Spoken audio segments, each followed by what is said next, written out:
So ಇವತ್ತಿನ ಕ್ಲಾಸಲ್ಲಿ ನಾವೇನು ಕಲಿತೀವಿ ಅಂತ ಹೇಳಿದ್ರೆ, ಇಂಗ್ಲೀಷಲ್ಲಿ ನಾವು ಅನ್ಕೊಂಡಂಗೆ ಕೆಲವು ಅಕ್ಷರಗಳ ಉಚ್ಚಾರಣೆ ಇರೋದಿಲ್ಲ. ಎಸ್ಪೆಷಲಿ ಕಾಂಬಿನೇಷನ್ಸ್ ಅಂದರೆ ವಾವೆಲ್ ಕಾಂಬಿನೇಷನ್ಸ್. ಈಗ AEIOU ಅಂತ ಇರೋದು AEIO ಅಂತ ಆಗ್ಬೋದು, ಅಥವಾ AEIOU ಅಂತ ಆಗ್ಬೋದು. ಅಕ್ಷರಗಳು ಒಂದೇ ಇರುತ್ತೆ, ಆದರೆ ಸ್ಪೆಲ್ಲಿಂಗ್ ಉಚ್ಚಾರಣೆ ಬೇರೆ ಇರುತ್ತೆ. ಅದು ಕಾಂಬಿನೇಷನ್ ಬಂದಾಗ, ಒಂದೊಂದು ಅಕ್ಷರಗಳು ಬಂದಾಗಲ್ಲ, ಬೇರೆ ಅಕ್ಷರಗಳ ಜೊತೆ ಸೇರಿದಾಗ ಏನಾಗುತ್ತೆ, ಅದರ ಉಚ್ಚಾರಣೆ ಇನ್ನೂ ವಿಚಿತ್ರವಾಗಿರುತ್ತೆ. ಅದು ನಮಗೆ ಬಹಳ ಕನ್ಫ್ಯೂಸ್ ಆಗುತ್ತೆ. ಸೊ ಈಗ ಅದನ್ನು ನಾವು ಯಾವ ಥರ ಐಡೆಂಟಿಫೈ ಮಾಡೋದು, ಅದು ನೆನ್ಪಿಟ್ಕೊಳ್ಳೋದು ವಿಷಯ ಬಿಡಿ. ನೆನ್ಪಿಟ್ಕೊಳ್ಳೋದು ಪದೇ ಪದೇ ಓದೋದ್ರಿಂದ ನಮಗೆ ಅದು ನೆನಪಲ್ಲಿ ಇರುತ್ತೆ ಆಟೋಮೆಟಿಕ್ ಆಗಿ. ಬಟ್ ಐಡೆಂಟಿಫೈ ಮಾಡೋದು ಹೇಗೆ, ಗುರುತಿಸೋದು ಹೇಗೆ, ಫಸ್ಟ್ ಕರೆಕ್ಟಾಗಿ ಗುರುತಿಸೋಕೆ ನಮಗೆ ಗೊತ್ತಾದ್ರೆ ಆಮೇಲೆ ರೀಡಿಂಗ್ ಅಂಡ್ ರೈಟಿಂಗ್ ನಮಗೆ ತುಂಬಾ ಈಸಿ ಆಗುತ್ತೆ. ಓಕೆ, ಸೊ ಅದಕ್ಕೆ ನಾನು ನಿಮಗೆ ಸ್ಪೆಲ್ಲಿಂಗ್ ಪ್ಯಾಟರ್ನ್ ಫಸ್ಟ್ ನೋಡಿ. ಇದು ಎರಡು ತರ ಇರುತ್ತೆ. ಸ್ಪೆಲ್ಲಿಂಗ್ ಒಂದೇ ತರ ಇರುತ್ತೆ, ಉಚ್ಚಾರಣೆ ಬೇರೆ ಬೇರೆ ತರ ಇರುತ್ತೆ. ಇನ್ನೊಂದು ಕ್ಯಾಟಗರಿ ಏನು ಅಂತ ಹೇಳಿದ್ರೆ, ಉಚ್ಚಾರಣೆ ಬೇರೆ ಬೇರೆ ತರ ಅಲ್ಲ, ಉಚ್ಚಾರಣೆ ಒಂದೇ ಇರುತ್ತೆ, ಸ್ಪೆಲ್ಲಿಂಗ್ ಬೇರೆ ಬೇರೆ ತರ ಇರುತ್ತೆ. ಅದೆರಡೂ ನೋಡೋಣ. ನಮಸ್ಕಾರ ಸ್ನೇಹಿತರೆ, ನಾನು ನಿಮ್ಮ ಇಂಗ್ಲಿಷ್ ಟ್ರೈನರ್ ಅನಿಲ್ ಕುಮಾರ್. ಬನ್ನಿ ಇಂಗ್ಲಿಷ್ ಕಲಿಯೋಣ ಚಾನಲ್ಗೆ ಎಲ್ಲರಿಗೂ ಮತ್ತೊಮ್ಮೆ ಸ್ವಾಗತ, ಸುಸ್ವಾಗತ. ಸ್ನೇಹಿತರೆ, ನೀವು ಚಾನಲ್ಗೆ ಹೊಸಬರಾಗಿದ್ದರೆ ದಯವಿಟ್ಟು ಚಾನಲ್ನ ಸಬ್ಸ್ಕ್ರೈಬ್ ಮಾಡೋದನ್ನ ಮರಿಬೇಡಿ. ಹಾಗೆ ಪಕ್ಕದಲ್ಲಿರುವ ಬೆಲ್ ಐಕಾನ್ ಕ್ಲಿಕ್ ಮಾಡಿ. ನಾವು ಹಾಕುವ ಎಲ್ಲ ವಿಡಿಯೋಗಳು ನಿಮಗೆ ನೋಟಿಫಿಕೇಶನ್ ಬರುತ್ತೆ. ಜಸ್ಟ್ ನೋಟಿಫಿಕೇಶನ್ ಕ್ಲಿಕ್ ಮಾಡಿದ್ರೆ ಸಾಕು, ಯು ಕ್ಯಾನ್ ಲರ್ನ್ ಇಂಗ್ಲಿಷ್. ಸ್ನೇಹಿತರೆ, ಈ ವಿಡಿಯೋನ ದಯವಿಟ್ಟು ಕೊನೆ ತನಕ ನೋಡಿ. ಈ ವಿಡಿಯೋಗೆ ಈಗಲೇ ಒಂದು ಲೈಕ್ ಅನ್ನು ಕೊಟ್ಬಿಡಿ. ಹಾಗೆ ಎಲ್ಲರಿಗೂ ಶೇರ್ ಮಾಡಿ. ನಿಮಗೆ ಏನಾದರೂ ಸಂಶಯಗಳು, ಡೌಟ್ಸ್ ಏನಾದರೂ ಇದ್ರೆ ಕಮೆಂಟ್ ಸೆಕ್ಷನ್ ಅಲ್ಲಿ ಕಮೆಂಟ್ ಮಾಡಬಹುದು. Right, so without any further do let's dive into the video. Hi friends, ಇದೊಂದು ವಿಶೇಷ ಸೂಚನೆ. ನಮ್ಮಲ್ಲಿ ಇದೀಗ ಆನ್ಲೈನ್ ಸ್ಪೋಕನ್ ಇಂಗ್ಲಿಷ್ ಕೋರ್ಸ್ನ ಹೊಸ ಬ್ಯಾಚ್ ಶುರುವಾಗಿದೆ. ನೀವು ಇನ್ಮೇಲೆ ಎಲ್ಲೂ ಹೊರಗಡೆ ಹೋಗಿ ಇಂಗ್ಲಿಷ್ ಕಲಿಯುವ ಅವಶ್ಯಕತೆ ಇಲ್ಲ. ಮನೆಯಲ್ಲೇ ಕೂತ್ಕೊಂಡು ಯಾವುದೇ ಟೆನ್ಷನ್ ಇಲ್ಲದೆ, ಏನು ಮುಗಿದಿರಬಿಲ್ಲದೆ ಇಂಗ್ಲಿಷ್ ಮಾತಾಡೋದನ್ನ ಕಲಿಯಬಹುದು. ಸ್ನೇಹಿತರೆ, ಸ್ಪೋಕನ್ ಇಂಗ್ಲಿಷ್ ಮಾತ್ರ ಅಲ್ಲ, ನಿಮಗೆ ಇಂಗ್ಲಿಷ್ನ ಓದಲಿಕ್ಕೆ ಬರಲಿಕ್ಕೆ ಬರಲ್ಲ ಅಂತ ಇಟ್ಕೊಳ್ಳಿ. ಈಗ ಇಂಗ್ಲಿಷಲ್ಲಿ ನಿಮಗೆ ಓದಲಿಕ್ಕೆ ಬರಲಿಕ್ಕೆ ಬರಲ್ಲ, ಬರೀ ನಿಮಗೆ ABCD ಮಾತ್ರ ಗೊತ್ತು, ಅಥವಾ ABCD ಗೊತ್ತಿಲ್ಲ ಅಂತ ಇಟ್ಕೊಳ್ಳಿ. ಸೊ ABCD ಗೊತ್ತಿಲ್ಲ ಅಂತ ಪರವಾಗಿಲ್ಲ, ನಾವು ನಿಮಗೆ ಇಂಗ್ಲಿಷ್ನ ಬೇಸಿಕ್ಕಿಂದನೇ ಓದಲಿಕ್ಕೆ ಮತ್ತೆ ಬರಲಿಕ್ಕೆ ಸಹ ಹೇಳ್ಕೊಡ್ತೀವಿ. ಅದು ಅಲ್ಲದೆ ನಿಮಗೆ ಒಂದು ವೇಳೆ ಕನ್ನಡನೇ ಬರಲ್ಲ ಅಂತ ಇಟ್ಕೊಳ್ಳಿ, ಕನ್ನಡನೂ ಹೇಳ್ಕೊಟ್ಟು ಕನ್ನಡದಿಂದ ಇಂಗ್ಲಿಷ್ನ ಹೇಗೆ ಓದೋದು, ಕನ್ನಡನೂ ನಾವು ಹೇಳ್ಕೊಟ್ಟು ಅದರ ಮೂಲಕ ಇಂಗ್ಲಿಷ್ನ ಹೇಗೆ ಕಲಿಯೋದು ಅನ್ನೋದನ್ನ ನಾವು ಈ ಕೋರ್ಸಲ್ಲಿ ಇನ್ಕ್ಲೂಡ್ ಮಾಡಿದ್ದೀವಿ. ಸ್ನೇಹಿತರೆ, ಈ ಕೋರ್ಸನ್ನು ಚಿಕ್ಕ ಮಕ್ಕಳನ್ನು ಹೊರತುಪಡಿಸಿ ಬೇರೆ ಯಾರು ಬೇಕಾದ್ರೆ ಈ ಕೋರ್ಸ್ಗೆ ಜಾಯ್ನ್ ಆಗಬಹುದು. ನೀವು ಕೆಲಸ ಹೋಗೋರು ಇರ್ಬೋದು, ಮನೆಯಲ್ಲಿ ಇರ್ಬೋದು, ಅಥವಾ ನೀವು ಯಾವುದೋ ಒಂದು ಬಿಸ್ನೆಸ್ ಮಾಡ್ತಾ ಇರ್ಬೋದು. ಓಕೆ, ಸೊ ಯಾರು ಬೇಕಾದ್ರೂ ಈ ಕೋರ್ಸ್ನ ಜಾಯ್ನ್ ಆಗಬಹುದು. ಹಾಗಾದ್ರೆ ಸ್ನೇಹಿತರೆ, ತಡ ಯಾಕೆ, ಈ ಸ್ಪೋಕನ್ ಇಂಗ್ಲಿಷ್ ಕೋರ್ಸ್ ಮತ್ತು English basic reading and writing ಕೋರ್ಸ್ನ ಜಾಯ್ನ್ ಆಗಬೇಕು ಅಂತ ಆಸಕ್ತಿ ಇರೋರು ಈ ಕೂಡಲೇ ನಿಮ್ಮ ಫೋನ್ ತೆಗೆದುಕೊಳ್ಳಿ, ಹಾಗೂ ಇಲ್ಲಿ ಬರ್ತಿರುವಂತಹ ನಂಬರ್ಗೆ ಅಥವಾ ಕೆಳಗಡೆ ಬರ್ತಾ ಇರುವಂತಹ ನಂಬರ್ಗೆ ನೀವು ಕರೆ ಮಾಡತಕ್ಕದ್ದು, ಅಥವಾ ವಾಟ್ಸ್ಆ್ಯಪ್ನಲ್ಲಿ ಸಂಪರ್ಕಿಸಿ ನಿಮ್ಮ ಹೆಸರನ್ನು ರಿಜಿಸ್ಟರ್ ಮಾಡ್ಕೊಳ್ಳಿ. ಓಕೆ, ಸೊ ಈಗ ಇಲ್ಲಿ ಸೇಮ್ ಸ್ಪೆಲ್ಲಿಂಗ್ ನೋಡ್ಕೊಳ್ಳಿ ಕರೆಕ್ಟಾಗಿ. ಸೇಮ್ ಸ್ಪೆಲ್ಲಿಂಗ್, ಅಕ್ಷರಗಳು ಒಂದೇ, ಸೇಮ್ ಸ್ಪೆಲ್ಲಿಂಗ್, ಡಿಫ್ರೆಂಟ್ ಸೌಂಡ್ಸ್. ಅಂದರೆ ಇಲ್ಲಿ ನಾನು ನಿಮಗೆ ತಗೊಂಡಿರೋದು TIE. ಸೊ TIE ಇದೆಯಲ್ಲ, ಅದು ಸ್ಪೆಲ್ಲಿಂಗ್ ಅಂದರೆ ಸ್ಪೆಲ್ಲಿಂಗ್ ಕಾಂಬಿನೇಷನ್. ಸೊ TIE ಬಂದಾಗ ಎಲ್ಲ ಕಡೆ ಒಂದೇ ಥರ ಬರುತ್ತಾ? ಇಲ್ಲ. ಸೊ ಬೇಸಿಕಲಿ TIE ಬಂದಾಗ ಏನು ಬರುತ್ತೆ, ಫಸ್ಟು ಇದು ಯಾವ್ಯಾವ ಥರ ಬರುತ್ತೆ ಅಂತ ನೋಡೋಣ. ಫಸ್ಟು TIE ಫಸ್ಟ್ ಬಂದಾಗ ಟೈ ಅಂತ ಬರುತ್ತೆ. So basically tie. ಆಮೇಲೆ TIE ಬಂದಾಗ ಟಿ ಅಂತ ಬರ್ಬೋದು. ಓಕೆ, ಟಿ ಅಂತ ಬರ್ಬೋದು. TIE ಬಂದಾಗ ನಿಮಗೆ ಇಲ್ಲಿ ಎಸ್ ಹಾಕಿದಾಗ ಈ ಎಸ್ ಅನ್ನು ನಾವು ಝೆಡ್ ಸೌಂಡ್ ಮಾಡಬೇಕು, ವಿಚ್ ಇಸ್ ಅವಾಗ ಏನಾಗುತ್ತೆ, ಇದು ಎರಡು ಸೇರಿ ನಿಮಗೆ ಟೀಸ್ ಅಂತ ಆಗುತ್ತೆ. ಏನಂತ ಆಗುತ್ತೆ? ಟೀಸ್. ಸೊ ಫಸ್ಟ್ ನಿಮಗೆ TI ಬಂದಾಗ ಟೈ, ಸೆಕೆಂಡು ಟಿ, ಇನ್ನೊಂದು ಟೀಸ್. ಓಕೆ, ಸೊ ಅದು ಬಿಟ್ಟರೆ ನೆಕ್ಸ್ಟ್ ನೋಡಿ, ಈಗ TI ಬಂದಾಗ ಶ ಅಂತ ಬರೋ ಕಾಂಬಿನೇಷನ್ಸ್ ಇದೆ. TI ಶ ಅಂತ ಬರೋ ಕಾಂಬಿನೇಷನ್ ಇದೆ. ಓಕೆ, ಕಾಮನ್ ಕಾಂಬಿನೇಷನ್ TION ಅಲ್ಲಿ ಶನ್ ಅಂತ ಬರುತ್ತೆ. ಸೊ ಅದು TI ಉಚ್ಚಾರಣೆ ಶ್ ಅಂತ ಆಗುತ್ತೆ. ಓಕೆ, ಸೊ ಈಗ ನೋಡಿ ಇಲ್ಲಿ, ಸೊ ಹೇಗೆ ನಾವು ಐಡೆಂಟಿಫೈ ಮಾಡೋದಂದ್ರೆ ಎಷ್ಟು ವರ್ಡ್ಸ್ ಇದೆ ಅಂತ ನೋಡ್ಕೋಬೇಕು. ಸೊ TIನ ನಾವು ಟೈ ಅಂತ ಹೇಳೋದು ಬಹಳ ಕಡಿಮೆ ವರ್ಡ್ಸ್ ಇದೆ.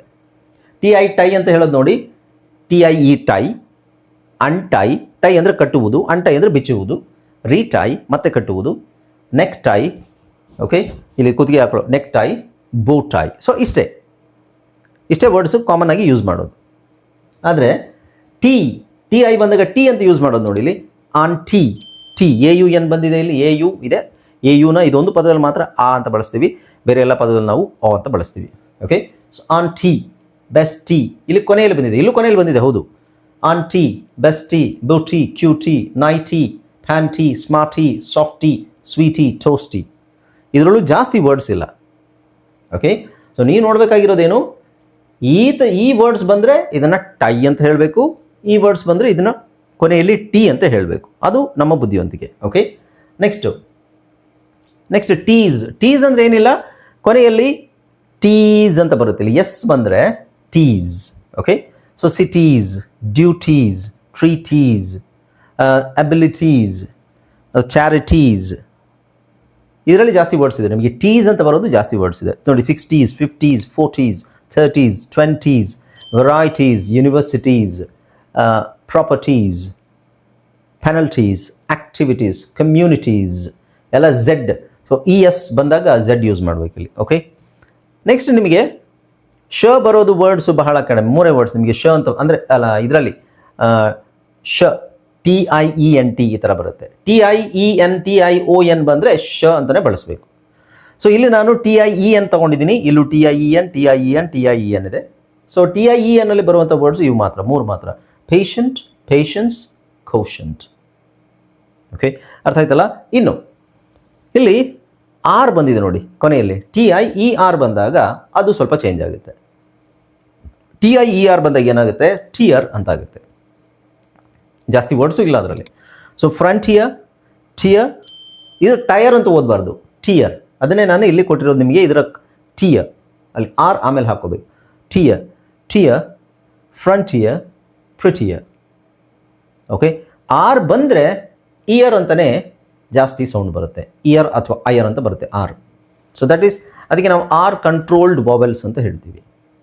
ಓಕೆ, ಸೊ ಅರ್ಥ ಆಯ್ತಲ್ಲ. ಈ ವರ್ಡ್ಸ್ ಬಂದಾಗ ಇದನ್ನು ನಾವು ಫಸ್ಟ್ ಐಡೆಂಟಿಫೈ ಮಾಡ್ಕೊಳ್ಳಿ. ಹಾಂ, ಸೊ TIE ಬಂದರೆ ಟೈ ಅಂತಲೇ ಹೇಳಬೇಕು. TIE ಎಲ್ಲ ಅನ್ಟೈ, ರೀಟೈ, ನೆಕ್ ಟೈ, ಈ ವರ್ಡ್ಸ್ ಬಂದರೆ ಐ ಅಂದರೆ ಇದು ಐ ಬರುತ್ತೆ. TIE ಇದು ಟೈ ಅಂತ ಆಗುತ್ತೆ. ಇಲ್ಲಿ ಟಿ, ಇದೆಲ್ಲದರಲ್ಲೂ T T T.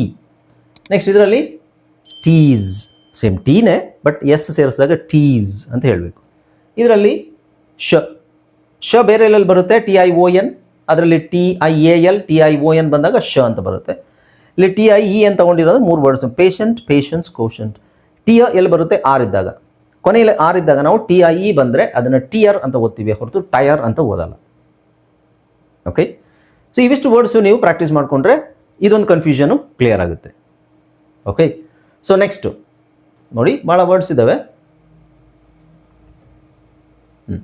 So this is very common and very confusing, but simple ಆಗಿರೋದು ಇದು. ಇದೇನಿದು, same spelling, different sound patterns 2. So ಇದು ಇಲ್ಲಿ ಸೌಂಡ್ ನಾವು ಯಾವ್ದು ತೊಗೊಂಡಿರೋದು, ಸ್ಪೆಲ್ಲಿಂಗ್ ಯಾವ್ದು ತೊಗೊಂಡಿರೋದು, ERE. ಸೊ ERE ಬಂದಾಗ ಒಂದೇ ಥರ ಬರುತ್ತಾ? ಸೊ ERE ನಾವು ನೋಡಿ ಬೇಸಿಕ್ ಲೆವೆಲಲ್ಲಿ ERE. ಈಗ ನಾವು ಏನೇ ತಗೊಂಡ್ರು, ಈಗ ನಾವು ಏನು ನೋಡ್ತಾ ಇದ್ದೀವಿ, spelling patterns. Okay, spelling patterns ಅಂದ್ರೆ ಏನು, ಸ್ಪೆಲ್ಲಿಂಗ್ ಒಂದೇ ಥರ ಇರುತ್ತೆ, ಉಚ್ಚಾರಣೆ ಅದರ ಬೇರೆ ಬೇರೆ ಉಚ್ಚಾರಣೆ ಇರುತ್ತೆ. ಸೊ ಇದರಲ್ಲಿ ERE ಅಂತ ಹೇಳಿದೆ ನಾನು. ಇದು ಬೇಸಿಕ್ ಫೋನಿಕ್ಸ್ ಪ್ರಕಾರ ಓದೋದಾದರೆ ಇದನ್ನು ಎ ಅಲ್ವಾ, ಎ. ಸೊ ಇದು ಎರೆ ಆಗಬೇಕು, ಇರೆ ಆಗಬೇಕು. ಬಟ್ ಇಲ್ಲಿ ಇದು ಸೈಲೆಂಟ್ ಆಗಿರುತ್ತೆ ಕೊನೆಯಲ್ಲಿ. ERE ಕೊನೆಯಲ್ಲಿ ಬಂದಾಗ ನಾನು ಹೇಳ್ತಾ ಇರೋದು, ಸ್ಟಾರ್ಟಿಂಗಲ್ಲ. ಓಕೆ, ಸೊ ಇಲ್ಲಿ ಒಂದು ಕಡೆ ನಾವು ERE ಇಲ್ಲಿ ಕಾಣ್ತಾ ಇದೆ, ಇಲ್ಲೂ ERE ಕಾಣ್ತಾ ಇದೆ, ಇಲ್ಲೂ ERE, ಇದೊಂದು ಪದದಲ್ಲಿ ERE ಇದೆ. ಓಕೆ, ಸೊ ಇಲ್ಲಿ ಏನಾಗುತ್ತೆ, ಇದನ್ನು ನಾವು ಓದಬೇಕಾದ್ರೆ ವೇರ್, ಇಲ್ಲಿ W ಇದನ್ನು ತೆಗೆದ್ರೆ ಇದೇ ಥರ ಉಚ್ಚಾರಣೆ ಆಗುತ್ತೆ ನೋಡಿ, ಇವೆರಡು ಒಂದೇ ಥರ ಕಾಣಿಸುತ್ತೆ. ಬಟ್ ಇಲ್ಲಿ ಉಚ್ಚಾರಣೆ ಚೇಂಜ್ ಇದೆ. ಇಲ್ಲಿ W ಹಾಕಿದ್ದೀವಿ, W ಹಾಕಿರೋದಕ್ಕೆ ನಾವು ಅದನ್ನು ವೇರ್ ಅಂತ ಹೇಳ್ತೀವಿ, ವೇಯರ್ ಅಲ್ಲ, ಅಥವಾ ಇನ್ನು ಬೇರೆ ಏನು ಹೇಳ್ಬಂದು, ವೇರ್ ಅಂದರೆ ಎಲ್ಲಿ, ವೇರ್ ಆರ್ ಯು ಗೋಯಿಂಗ್, ಎಲ್ಲಿಗೆ ಹೋಗ್ತಾ ಇದೆಯಾ, ಎಲ್ಲಿ, ದೇರ್ ಅಂದರೆ ಅಲ್ಲಿ, ದೇರ್. So there. ಸೊ ಇದರಲ್ಲಿ ಈ ದ ಬರ್ತಾ ಇರೋದು TH ಇಂದ, ವ ಬರ್ತಾ ಇರೋದು WH ಇಂದ, ಉಳಿದಿರೋ ಸೌಂಡ್ ಯಾವುದು, ERE, ಅದರದ್ದು ಏರ್. ಓಕೆ, ಸೊ ಅದೇ ಥರ ಇವೆರಡೇ ಪದ ಈ ಥರ ಏರ್ ಅಂತ ಬರೋದು, ಅದರದ್ದು ಈ ಪದದ್ದು ಎಕ್ಸ್ಟೆನ್ಷನ್ ಇದು. ಬೇರೆ ಎನಿವೇರ್, ಎಲ್ಸ್ವೇರ್, ಎವ್ರಿವೇರ್, ನೋವೇರ್, ಈ ಪದಗಳು ಬರ್ತವೆ ಇದರಲ್ಲಿ. ಓಕೆ,